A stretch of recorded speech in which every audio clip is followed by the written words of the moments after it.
বাজার থেকে যে রসুনটা কিনে এনেছেন সেটা বিষাক্ত নয় তো?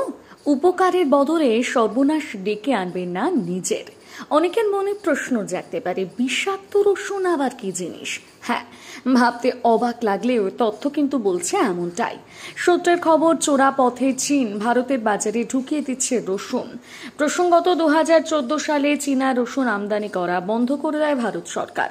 কারণ ভারতে চীন যে রসুন পাঠাচ্ছিল সেই রসুনে থাকছিল মিথাইল ব্রোমাইড। রসুনকে ফাঙ্গাসের হাত থেকে বাঁচাতে কীটনাশক হিসেবে চীন এই বিষাক্ত রাসায়নিক ব্যবহার করে। বিশেষজ্ঞরা বলছেন, নিয়মিত মিথাইল ব্রোমাইড পেটে গেলে লিভার, কিডনি বিকল পর্যন্ত হয়ে যেতে পারে। স্নায়ুর সমস্যা হতে পারে, নষ্ট হতে পারে স্বাভাবিক দৃষ্টিভঙ্গি। এদিকে ভারত ও চীন দুই দেশের বিশ্বের মধ্যে সবচেয়ে বেশি রসুন চাষ হয়।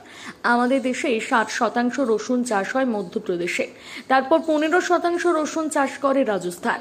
কোভিডের পরপর চীনা রসুন কেনা বন্ধ করে দেয় আমেরিকা, ইউরোপ।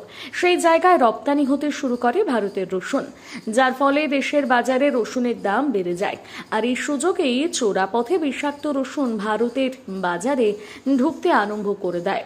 ভারতে মূলত নেপাল ও বাংলাদেশ হয়ে চোরাপথে চীনা রসুন ঢোকে। কিছুদিন আগে নেপাল সীমান্তে বিহারের পশ্চিম চম্পারণ জেলায় কয়েক কোটি টাকার চীনা রসুন বাজেয়াপ্ত করে কাস্টমস।